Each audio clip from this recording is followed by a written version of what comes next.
Eu fui convidado para examinar esse tema e nós estamos numa situação, esse vazio que nós profissionais sentimos, e agora mais até os advogados, nos coloca numa encruzilhada. Porque como é que nós vamos tratar de um código que já teve aprovação do Senado, está lá na Câmara, parece que não vai haver emenda de fôlego, porque já houve consulta prévia no procedimento legislativo perante o Senado. E um detalhe que é muito importante e que nós sentimos mais de perto do que os senhores é que as editoras já estão formando já os grupos de especialistas para, então, elaborarem os comentários ao código. Quando as editoras são muito mais informadas do que nós individualmente falando. O professor José Roberto dos Santos Bedac, que fez parte da comissão de juristas, e com quem eu tenho um relacionamento mais próximo, também me disse que está muito confiante, está numa expectativa confiante de que a Câmara aprove e, consequentemente, este projeto, como a vacatio legis, um prazo que eu diria razoável, porque se trata de um código, certamente não será uma vacatio legis de 60, de 90 dias, mas enfim, o tempo passa e daqui a pouco nós vamos estar com um diploma. Já digo aos senhores, e isto me parece oportuno, que com as emendas que foram aprovadas ao ensejo da tramitação no Senado, o código que poderá vingar está muito mais parecido com o código em vigor do que com o anteprojeto, com o projeto 166 na sua forma original. Tudo aquilo que era, digamos, de vanguarda, concordando ou não, não estou expressando a minha opinião pessoal, mas tudo aquilo que era a inversão do ônus da prova, possibilidade de aduzir causa de pedido e pedido posteriormente, e o juiz determinar aquilo que se chama de um poder flexível do juiz, de flexibilizar o procedimento, adequando-o à exigência do caso concreto, tudo isso já é coisa do passado. Vira-se a página e nós vamos verificar que o código está mais conservador, isto é, mais próximo, e não vai uma crítica aqui, mais um alento até, eu diria. O código, por outro lado, quando eu falo o código, é o código projetado, em tramitação legislativa,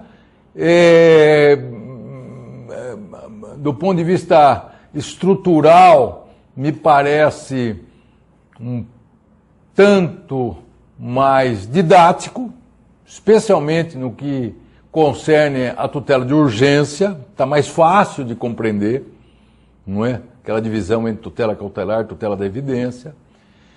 Por outro lado, há algumas modificações profundas que mostram mais o sabor, que revelam mais o sabor de alterar por alterar. Como, por exemplo, para que eliminar a parte geral dos procedimentos cautelares ou do processo cautelar? Qual a razão, o que incomodava aquela parte que serviu de modelo em 1991 para o legislador italiano copiar aquela parte, e copiou. Hoje na Itália tem uma parte geral do procedimento cautelar. Não incomodava, não atrapalhava em nada, enriquecia o código. E depois outras cirurgias mais, vamos dizer, insignificantes, como a extinção do procedimento monitório.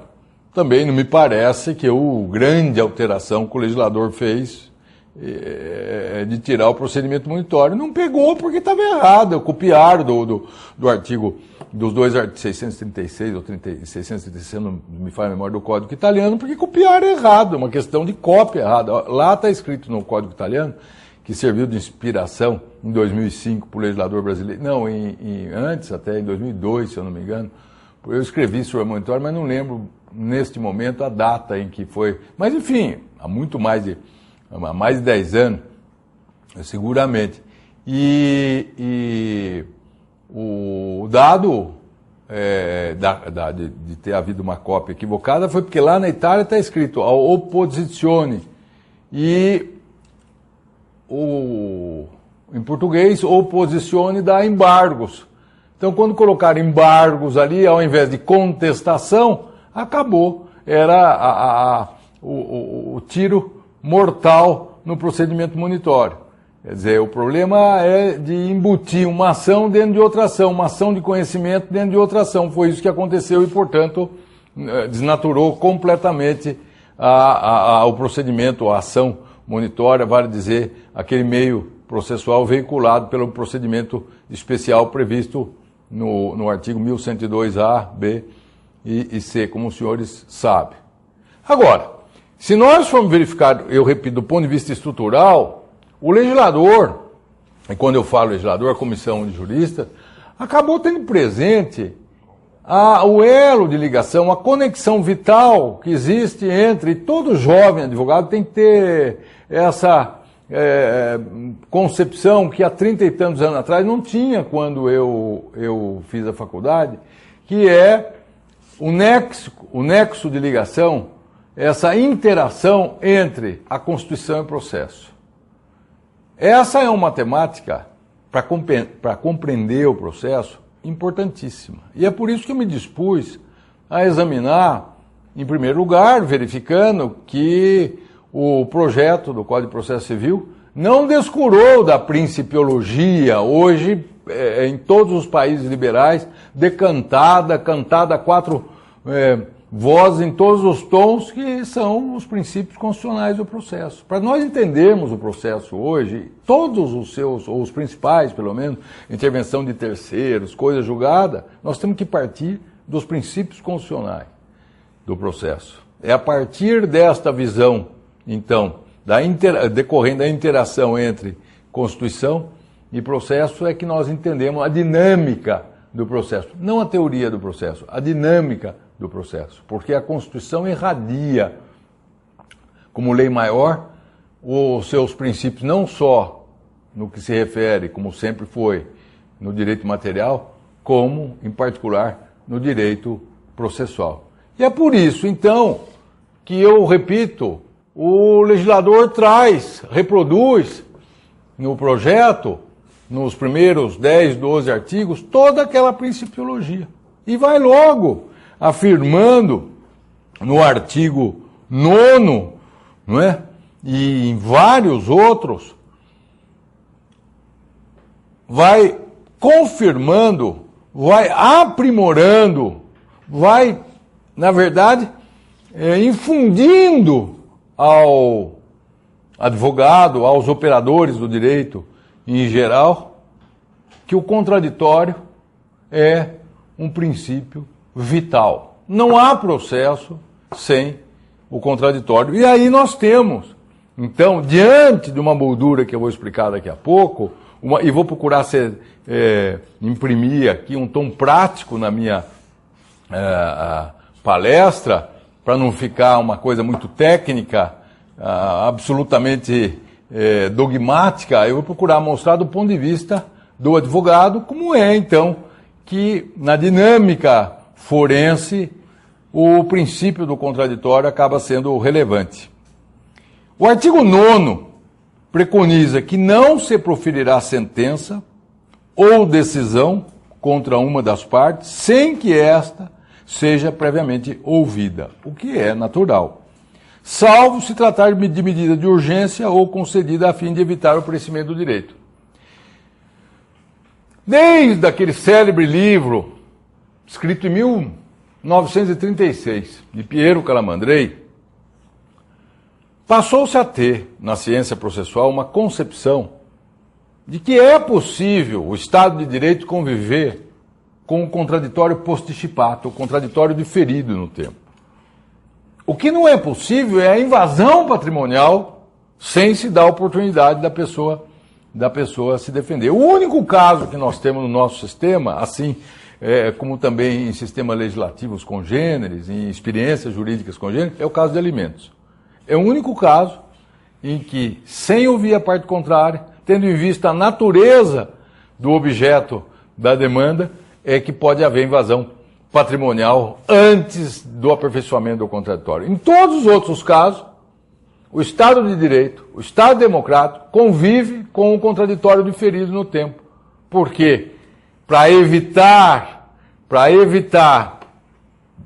o perecimento do direito, evitar que o conhecimento da decisão judicial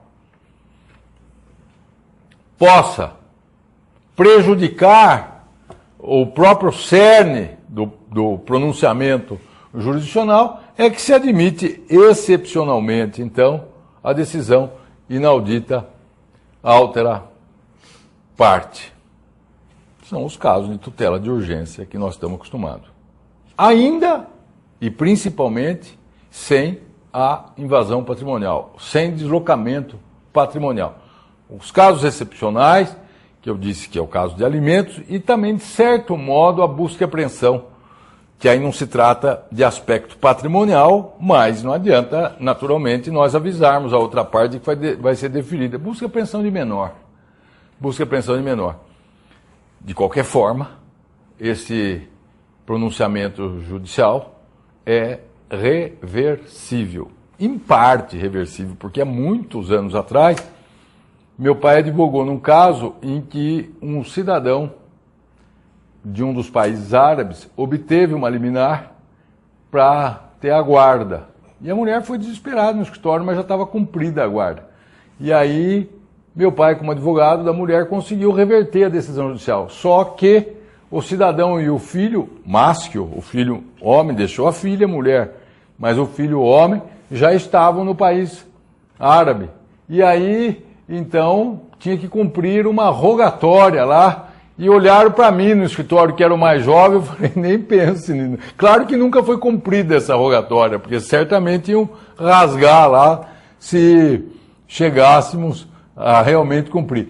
Mas isso que eu estou dizendo é um parênteses aqui, estou até brincando a despeito da gravidade, da seriedade do caso, mas a mostrar, a evidenciar que raríssimas são as hipóteses em que a decisão judicial proferida inaudita altera parte se torna exauriente, ou seja, ela admite, na grande maioria das hipóteses, admite então a reversibilidade, que é até como nós sabemos, um dos aspectos que deve ser muito bem analisado pelo magistrado. A despeito da clareza desse artigo 9º, né, então há, como eu disse, o próprio artigo, na verdade, ressalva essas hipóteses excepcionais. Mas o artigo 9º o ditame do projeto aqui não se satisfaz, porque nós vamos ver que logo em seguida o artigo 10 também acaba reafirmando a necessidade do contraditório ao dispor: o juiz não pode decidir em grau algum de jurisdição com base em fundamento a respeito do qual não se tenha dado às partes oportunidade de se manifestar, ainda que se trate de matéria sobre a qual tenha de decidir de ofício. E este artigo 10 está conectado com o artigo 110. As partes deverão ser previamente ouvidas a respeito das matérias de que deve o juiz conhecer de ofício. Ora, isso significa que aquela ideia antiga de Manfredini, de que o processo não é um campo minado, o processo não pode ser um palco, não é, de emboscadas, de armadilhas, ou seja, o destinatário de uma determinada decisão tem que ter efetivamente participado da sua elaboração. O processo não pode ser concebido como uma caixa de surpresa. E aqui o Código realça aquilo que na doutrina moderna, muito em voga na Europa, e especialmente em alguns diplomas processuais modernos, como o Código de Processo Civil Português, denomino de princípio da cooperação. Aqui há uma integração do contraditório com o princípio da cooperação. O juiz, quando percebe que o direito material está em perigo, ele deve, desde que as partes não tenham, evidentemente, naquele processo dialético que conota o processo judicial, se manifestado, o juiz, não é que o juiz vai perguntar para as partes, ele vai possibilitar, indicando o ponto de direito sobre o qual ele entende incidir na questão. E aí vamos imaginar que ninguém discutiu sobre prescrição, matéria cognoscível de ofício. Ele, então, provoca as partes, não há necessidade do ato ser caracterizado pela imediatidade, ou seja, não há necessidade do juiz estar das partes estarem com seus respectivos advogados presentes perante o juiz. Ele faz isso por uma determinação, provocando então a manifestação das partes por meio de intimação no Diário Oficial. E aí, então, não haverá surpresa. A parte tem a possibilidade de se manifestar. E com isto, a garantia constitucional do contraditório se satisfaz. Não há necessidade, como os senhores sabem, para implementar o contraditório da efetiva participação. O importante é que se dê a possibilidade da participação dentro de um tempo reputado oportuno, de um tempo cabível.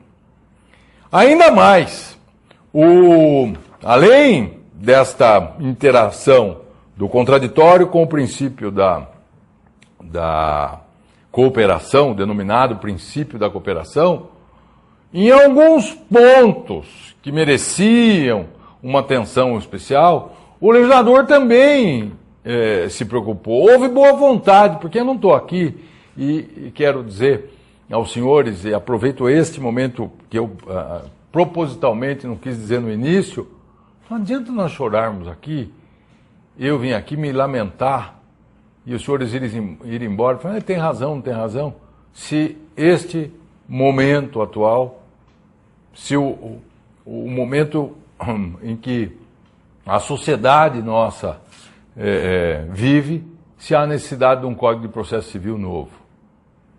Não adianta, porque nós já temos um processo legislativo, nós temos que exatamente fazer isso que nós estamos fazendo. Discutir, procurar saber, aperfeiçoar, contribuir para o aperfeiçoamento, porque esse negócio de chorar o leite derramado realmente não leva a nada. Nós temos que encarar a realidade como ela é, não como nós gostaríamos. Eu, pessoalmente, e não tenho nenhuma vamos dizer, restrição em lhes revelar como colega, entendo que não vai alterar em nada a justiça. Porque o problema nosso não é um problema da lei processual. Se fosse um problema da lei processual, com as micro-reformas aí, alguns aqui nasceram com essas micro-reformas, já estava solucionado. O problema é que eles tratam, sem menosprezar, a justiça do Acre como se a justiça de São Paulo. E é evidente que se não houver, como dizia já o meu professor na faculdade, já falecido há mais de 30 anos atrás, se não houver código de procedimento de determinadas regiões, quer dizer, códigos regionais de procedimento, não de processo, de procedimento, evidentemente que nós vamos ficar na mesma. Mas não quero com isto trazer nenhuma decepção para os senhores. O problema, especialmente quem tem o estímulo de advogar aqui em São Paulo, o problema é material. Não é possível, vivo repetindo isto, pode ser que entre os senhores alguém já tenha ouvido eu falar, que o maior Estado da nação tenha um Tribunal de Justiça que tem o pior site do Brasil. Quer dizer, já começa por aí, não funciona, até que melhorou um pouco de um ano para cá. Nós vamos ao fórum, mas não está atualizada a ficha, então nós vamos ao fórum, a fluxo de pessoas no fórum. Por que eu não vou para Brasília?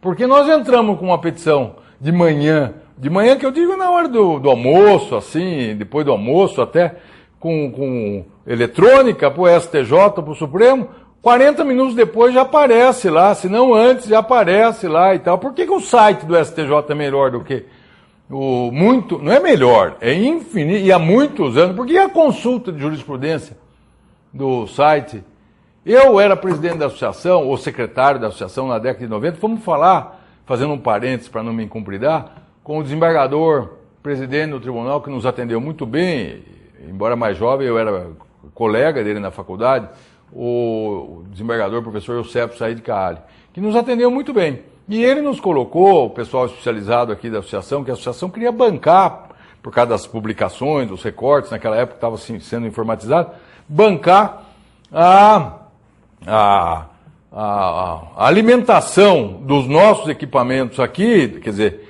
do Diário Oficial por um canal único, porque antes era o Tribunal de Alçada, o primeiro tribunal mandava um disquete, o outro mandava um disquete. É impossível. Por que é impossível? Porque cada tribunal obteve verba e época diferente. Então, um exemplo, o segundo Tribunal de Alçada, o sistema era Canon. O primeiro, eu não me lembro direito isso, mas eu lembro de ter lido isso. O primeiro Tribunal de Alçada, o sistema era completamente diferente. E do velho Tribunal de Justiça era pior, era diferente. Então, eles não conversavam entre si. Hoje a jurisprudência aqui, agora é que está dando para uniformizar a jurisprudência, se bem que eles ficam mudando o número dos recursos toda hora, não dá para. Aí a gente tem um número, não consegue acessar e tal. Mas isso, na verdade, não é problema jurídico, é problema de gestão. É que nem na casa da gente. Na casa da gente. Não adianta você ter lá um apartamento melhor e tal, tal. Se você não tiver gestão, alguém que faça a compra, se você não puder fazer e tal, você morre de fome lá na sua casa. Quer dizer, esse problema não às vezes a pessoa pode, quer dizer, tem condições de ir para um lugar melhor, mas ela não tem gestão. É problema de gestão isso, quer dizer, quem que vai resolver? Eu não tenho menor condição, o senhor possivelmente também não. Isso tem que ser para um grupo de pessoas. Um grupo de pessoas. Isso que eu estou dizendo para vocês, na época, era um técnico da associação que ia conversar, sabe com quem? Com o desembargador encarregado da informática do tribunal, que sabia um pouco de informática e tal. Não era com o técnico do tribunal, porque não tinha na época e tal. Então esse é o velho problema. Mas vamos voltar. Então um ponto que hoje assusta, preocupa, é o tal da desconsideração da personalidade jurídica. Desconsideração. E eu entendo que não é o terceiro que é desconsiderado, é o terceiro e o quarto. Agora, não tem esse quarto, que é sempre um terceiro que é desconsiderado. Mas eu faço uma classificação mental e essa alteração fui eu daqueles que sugeriram a inserção no código, esse incidente de desconsideração, porque é o seguinte, eu não sei se vocês já pensaram, já advogaram em situações como essa. Na desconsideração, normalmente, é a devedora, pessoa jurídica, pode ser o contrário também, mas o que eu vou dizer serve. Não sendo encontrado bens da pessoa jurídica, levanta-se, não é? Levanta o manto da pessoa jurídica para atingir a pessoa do sócio que teria desviado, quer dizer, confundiu o patrimônio, teria desviado e colocado o dinheiro da pessoa jurídica no bolso. É essa. Agora, uma coisa é o sócio que continua à frente da empresa, que contratou o advogado para defender a empresa, é como se fosse ele. Então esse é desconsiderado, ponto final. Agora existe aquele que já saiu há vários anos da empresa. Ele não está sabendo de nada. Ele não contratou o advogado. Ele está numa situação completamente diferente daquele que eu chamo de terceiro. Quer dizer, este, entre aspas, é o quarto, ele está longe. Então esse incidente é mais para que esse venha, é para todos, mas é mais para que o outro não vai ter defesa. É mais para este que está afastado, para que ele possa, de acordo com o artigo 64, então, se manifestar, não ser surpreendido, né, com uma ordem judicial já penhorando online os seus ativos. É o contraditório aqui. Aqui, o artigo 64 nada mais é do que a possibilidade de se conferir o contraditório para aquela pessoa alvo do pleito de desconsideração. E ele vem, se defende e tal. Os juízes não gostam. Porque o sujeito pode, enquanto está discutindo, desviar o patrimônio. Desviar bens do patrimônio. Mas nós vivemos num Estado de Direito. É a garantia constitucional da defesa. Como é que você pode Está lá com todas as letras no inciso 55. Ninguém poderá ser privado. Não sou eu que estou inventando isso. Cláusula pétrea. Ninguém poderá ser privado de seus bens, de sua liberdade ou de seus bens sem o devido processo legal. Agora você recebe, você é o último a saber. Todos sabem. A parte contrária, que se diz credora, o juiz, o oficial de gabinete do juiz, o banco, o seu gerente que te avisa, quer dizer, você é o último a saber. Então não tem o menor cabimento, tem que dar o direito dessa pessoa a se manifestar. É um risco que corre, porque realmente nós temos que colocar na balança. São valores que nós temos que colocar na balança aí. E realmente eu estou fazendo essa separação daquela pessoa que está mais próxima à questão e daquela que eu, já advogando para essa pessoa, a pessoa saiu da empresa em 92, em 2001, me lembro desse caso, aí em 2001, ele, 9 anos depois, tem lá uma penhora de um apartamento dele no Guarujá. Quer dizer, que não era bem de família, nada, ele foi o último a saber. O último. Até a precatória foi, tudo e tal. Foi o último a saber. Porque ele não conhecia sequer o processo. Esse problema, com o tempo, vai ser solucionado. Porque o Código Civil prevê a responsabilidade do ex-sócio por 2 anos. Por 2 anos. Isso é importante, porque tem muita gente que não está observando isso. Então, o sócio que saiu há 6 anos da empresa acaba sendo responsabilizado. Agora, tem um detalhe também, transitório, é que nós estamos falando de ações que versam sobre obrigações que foram geradas enquanto o sócio, que já saiu há vários anos, era integrante do quadro social. E aí nós temos que ver, a jurisprudência já até estabeleceu essas premissas, temos que verificar se a empresa, para evitar aquele laranja, né, se a empresa continuou a se desenvolver dentro dos seus objetivos sociais, se ela não foi encerrada de uma forma ilegal, tudo isso tem que ser objeto de perquisição, objeto de análise, e não simplesmente, numa penada, desconsiderar a personalidade jurídica. O artigo 262, parágrafo 1º, falava sobre a consulta à parte na hipótese de inversão do ônus da prova, mas o legislador não se enveredou e manteve a distribuição do ônus da prova de acordo com o atual artigo 333. De qualquer forma, e serve, não precisa estar no diploma, a ideia é essa. Se porventura o juiz for determinar a inversão do ônus da prova, para evitar a surpresa, que é um princípio hoje de direito processual, não precisa estar na lei, assim como na época, no direito material, o princípio do enriquecimento injustificado não estava no Código, hoje está no artigo 884, mas já se invocava antes do Código Civil em vigorar. Então, aqui, toda vez que o juiz for inverter, seja nas relações de consumo ou não, o juiz vai ter que justificar, mas antes vai ter que ouvir a parte que vai ter contra si o ônus de fazer a prova, não é? Ou seja, toda vez que o juiz for inverter a regra do atual artigo 333, ele tem que ouvir a parte, porque a parte que tem que fazer a prova de um fato que a outra deveria fazer, teria o ônus, o subjetivo de fazer, não é adivinha. E ela não pode ser surpreendida no fim, por isso que eu acho que não é regra de julgamento. Os juízes, o professor Kazu Watanabe discute, fala, mas se for na sentença, então toda a relação de consumo, que pelo inciso 8 do artigo 6º do Código de Defesa do Consumidor há a possibilidade, toda vez eu iria então, como advogado do autor, fazer a prova que cabe ao réu, porque eu não vou correr o risco de na sentença haver a inversão. Quer dizer, então era melhor não ter o inciso 8º, se for regra de julgamento do artigo 6º, era dizer, nas relações de consumo, quem tem que fazer a prova é o autor, ponto final. Porque eu entendo que no momento do juiz deferir a prova, ele tem que alertar a parte que não teria o ônus de fazer, vai ter, naquele caso concreto, vai ter que fazer a prova. São questões que parecem não ter um significado, mas a pessoa perde a ação.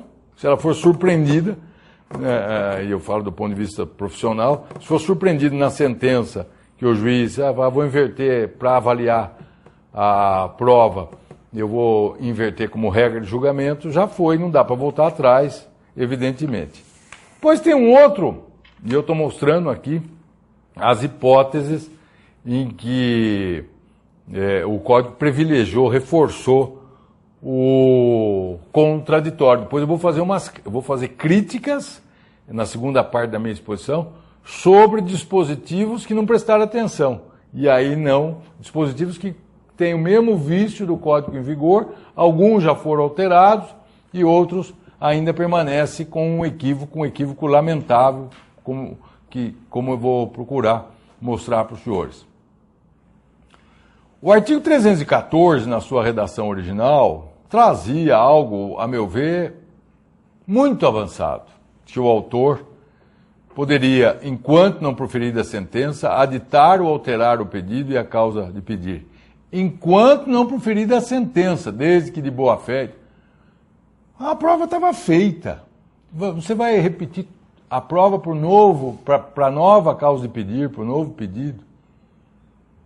Claro que não ia passar, como não passou. Qual era o significado desta norma?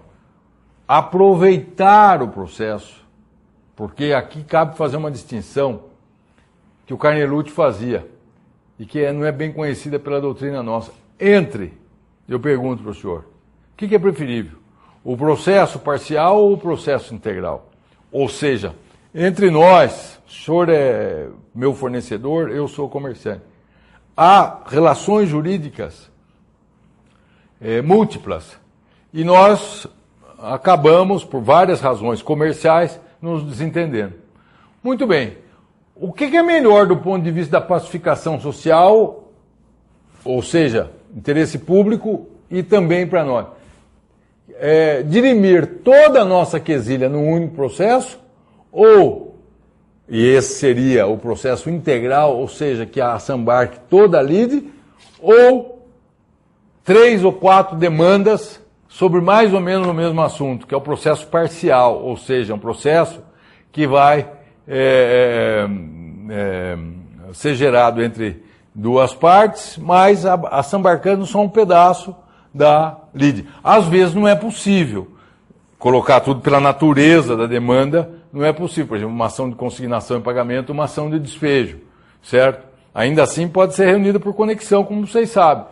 E a conexão é uma das hipóteses exatamente de conseguir-se entre dois litigantes o quê? Um processo integral, uma sentença que acaba julgando duas demandas. Então, na verdade, esse artigo 314 não é assim um artigo sem um respaldo dogmático, doutrinário e tal. É o processo integral, ou seja, permitir que naquela discussão, naquela dialética do processo, todas as partes, vamos chamar assim, do litígio, possam sucessivamente integrar um único processo. Mas não passou. E aqui o legislador permitiu, alterando o artigo 314 pelo 321 do projeto aprovado no Senado, que poderá haver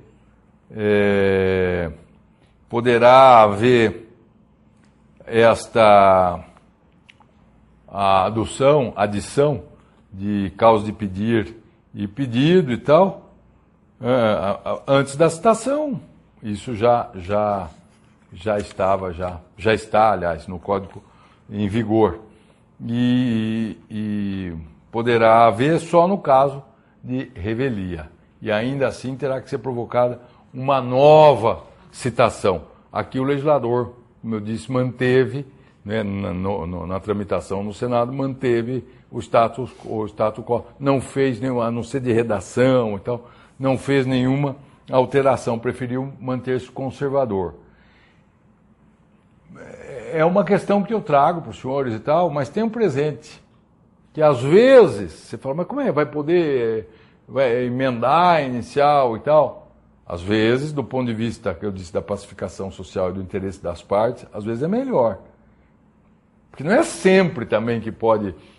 quem vê pensa que é sempre, em todos os casos, ou na maioria dos casos, é que será possível trazer nova causa de pedido e novo pedido. Não, é exceção. Então talvez fosse recomendável a mantença da redação desse artigo 314. Mas que é arrojado, sem dúvida alguma, eu dou a mão à palmatória. Bom, ainda... do ponto de vista bem profissional aqui, vou chamar a atenção. Talvez entre os senhores haja algum colega que não tenha pensado nisso. O artigo 359 reproduz, numa redação muito melhor, o nosso 454. O que diz o 454? Diz que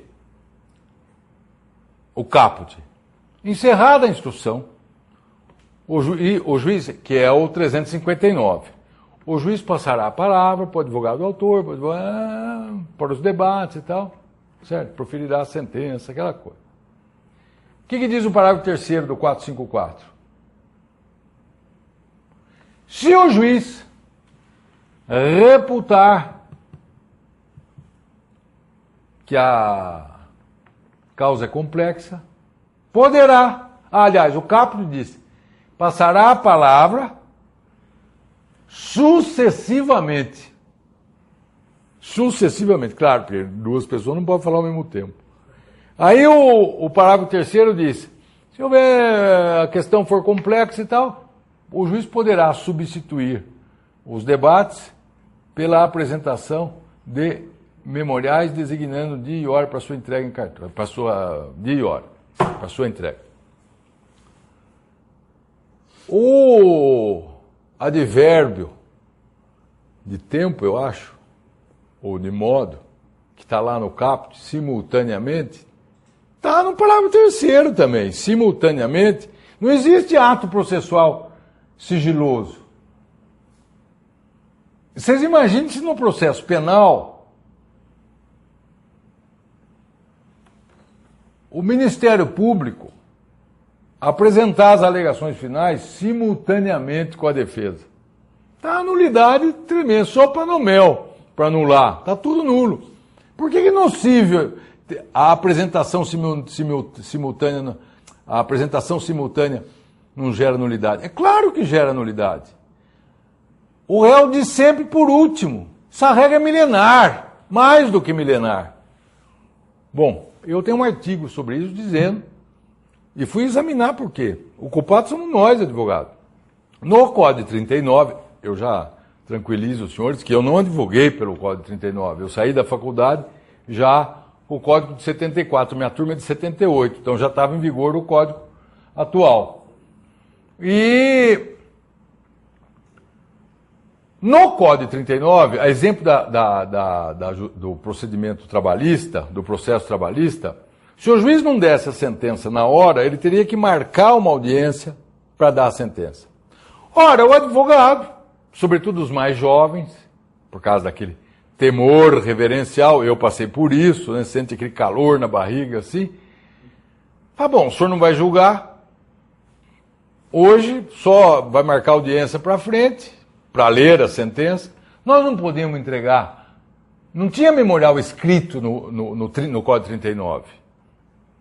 Podemos entregar por escrito as razões finais? As alegações? Pode, então marco daqui 10 dias e tal. Tá bom, que até lá não vou dar sentença mesmo. Tá bom e tal e tal.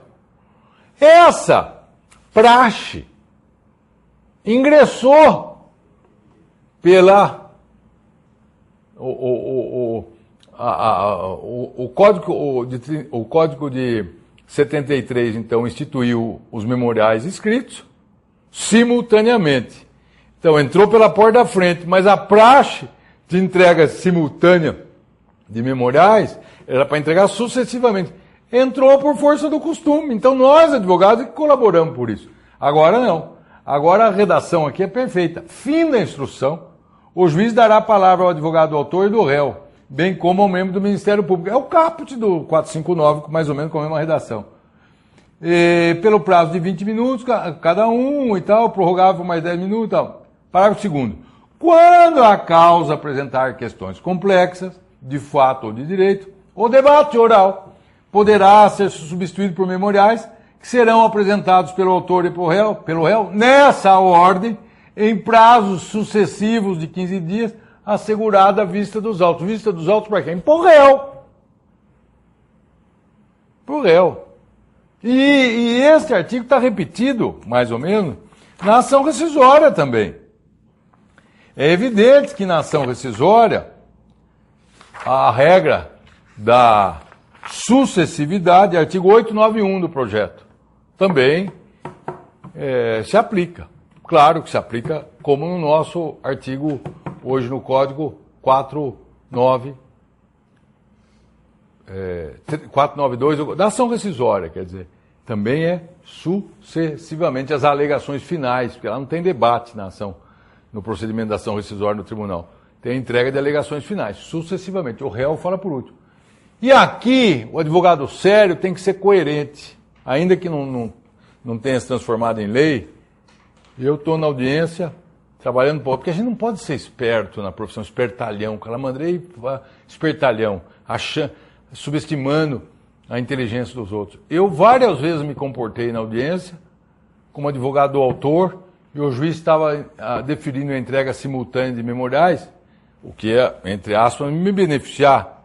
Eu falei, não, senhor, eu falo primeiro, o réu fala depois, abre vista. Às vezes o juiz fica, que advogado burro, porque ele está querendo falar primeiro. A gente tem que ser coerente. Eu escrevi um artigo sobre isso e sustento isso. Nós temos, assim, quando eu estou como réu, numa ação rescisória, nunca me esqueço, o desembargador Jacobina Rabeiro, que está aposentado, colocou lá, abre o prazo para as partes, era no primeiro TAC ainda, para as partes se manifestarem em alegações finais pelo prazo de 15 dias.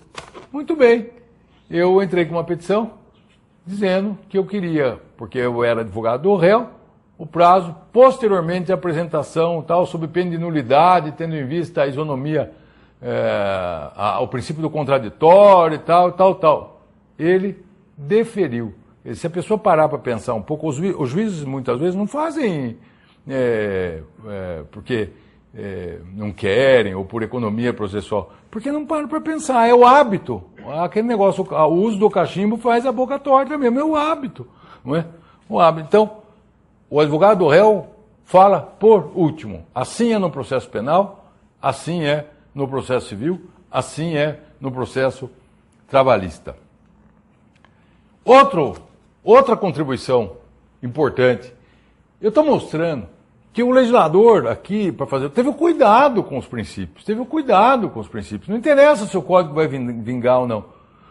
Embargos de declaração. Se quer coisa mais odiosa do que embargos de declaração com efeito modificativo, aquelas raríssimas hipóteses que o tribunal modifica no âmbito dos embargos, e você, como advogado da parte embargada, é o último a saber, se chega para o seu cliente e fala, ganhamos a apelação. A outra parte opõe embargos de declaração. Não abre vista para você, com efeito modificativo. Aí você liga para o seu cliente um mês depois e fala, perdemos a apelação. Então você tem que ser ouvido, está aqui. 937, parágrafo único. Eventual efeito modificativo do desembargo de declaração somente poderá ocorrer em virtude da correção do vício, desde que ouvida a parte contrária no prazo de 5 dias.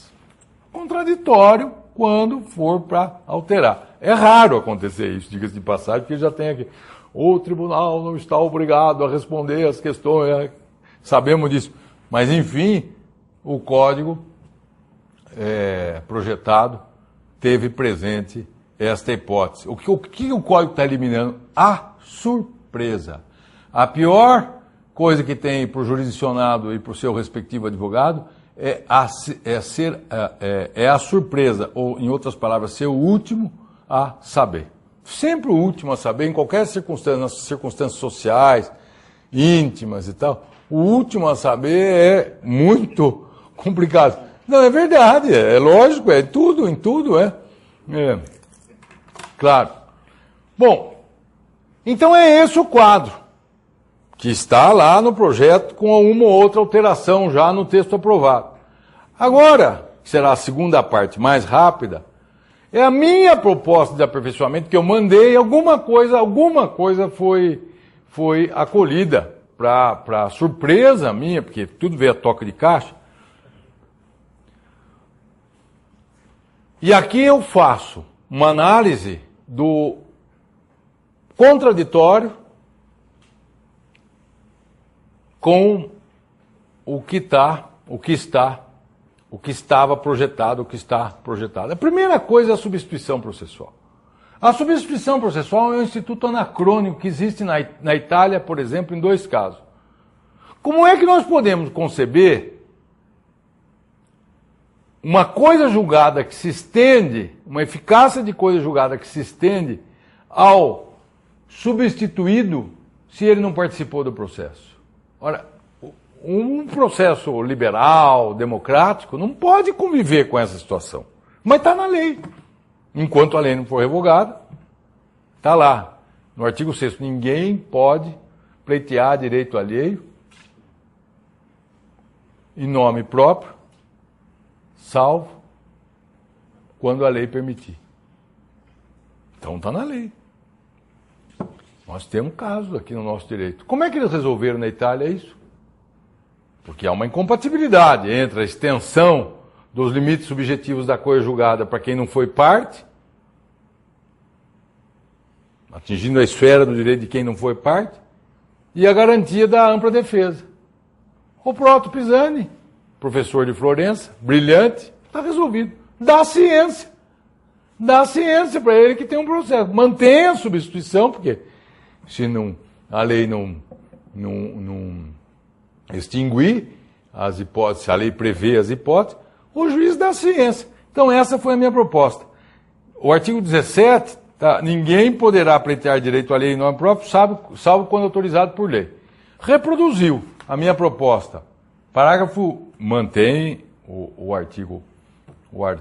caput. Parágrafo 1. Tratando-se de substituição processual, o juiz deverá determinar que seja dada a ciência ao substituído na pendência do processo. Se o substituído quiser vir, quiser comparecer, comparece. Se não quiser, deixa lá o substituto mesmo. Isto vingou. Isto aqui, para surpresa minha, com outra redação, está na redação aprovada,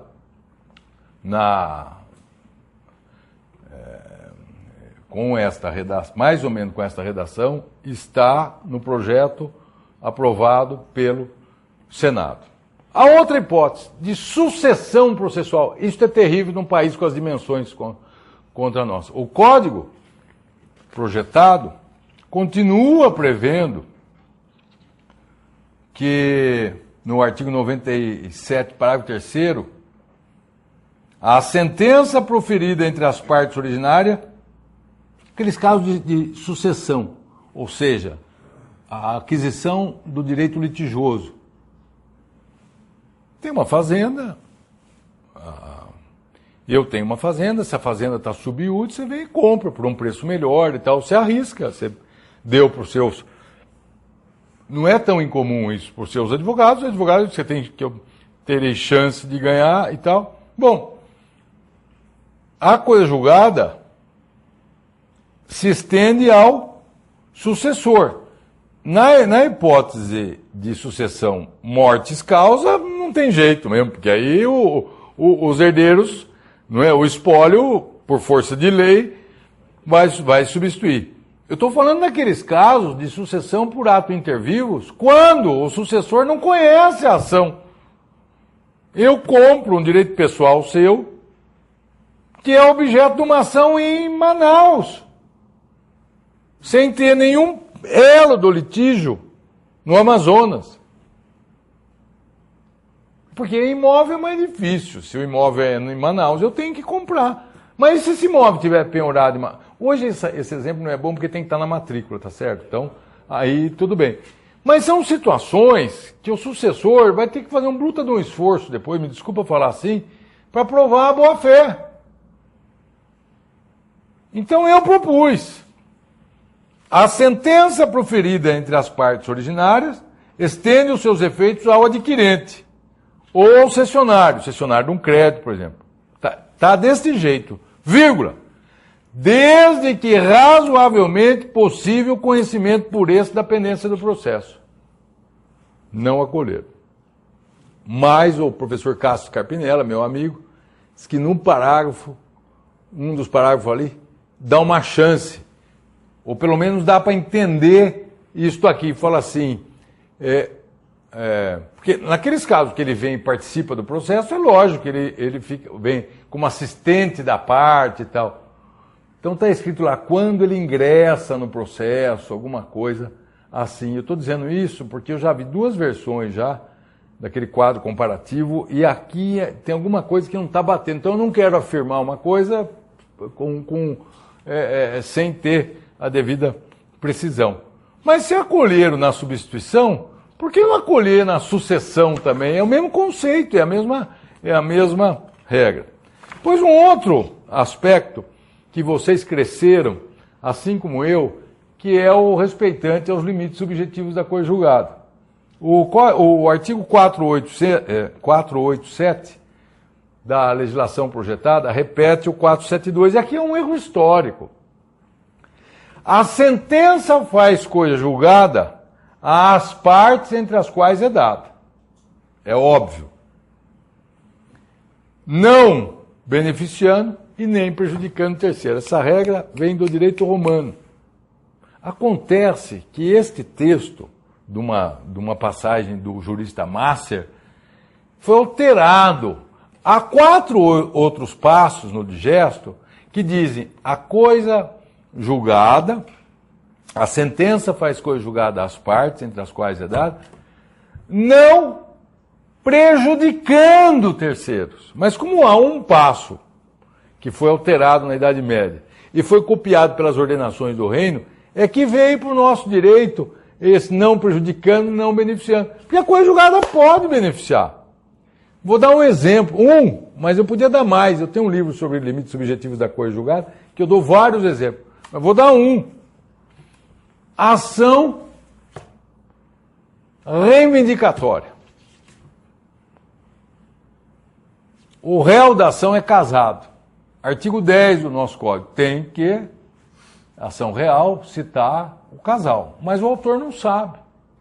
Não é por má fé, nada. Entra com a ação. Isso não é, nos nossos Brasis, não é uma coisa incomum.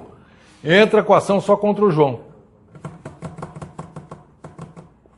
Que o venda diria, esta sentença, sem o litisconsórcio necessário, é proferida e no tire ter data. A sentença não vale nem o papel sobre o qual é lançado. Lá atrás isso. Hoje o processo é iluminado pelas garantias constitucionais e pela instrumentalidade. Se a sentença for de improcedência, faz coisa julgada, não prejudica, porque é de improcedência, a mulher que litisconsorte preterida, litisconsorte necessária preterida, mas a beneficia. Então eu fiz a proposta que foi acolhida pela comissão e desacolhida pelo Senado. Ou seja, ficou a mesma redação com o mesmo erro. Contra a obviedade. Isso é óbvio. A coisa julgada... Bom, se nós pensarmos, então, em direitos coletivos, daí vai ficar mais gozado ainda esse artigo do Código. Porque nós estamos cansados de ver nos direitos coletivos a coisa julgada beneficiando aquele que não é parte, prejudicando nunca, porque ofende o artigo 5º, inciso 55 da Constituição Federal. Quer dizer, tem umas coisas que é o cachimbo mesmo. Isso é interessante, porque...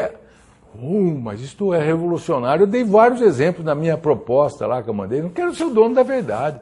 Mas é claro que a coisa julgada pode beneficiar. O que a lei não pode é permitir que a coisa julgada prejudique o terceiro. Beneficiar pode, não está fazendo cortesia nenhuma. Então, nesse exemplo simples de sentença de improcedência contra... Veja, é pior, a solução da lei é pior, porque está nula essa sentença. quer dizer que o sujeito pode repropor a ação.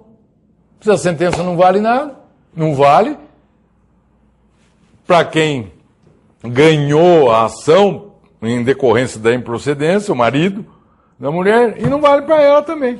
Quer dizer que o sujeito pode repropor, fazer uma prova melhor e tal. Quer dizer, veja um absurdo. Veja um absurdo, porque a sentença ela é inútil data, como diria o Chioveno. Ou seja, ela foi proferida inutilmente, ela é nula.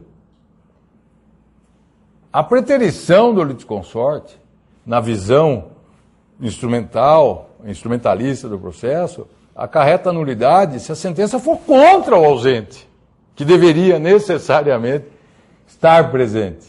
Quer dizer, são coisas que não é o direito, é a lógica que explica. Está mais no plano lógico do que propriamente no plano jurídico. Mas não, foi mantida.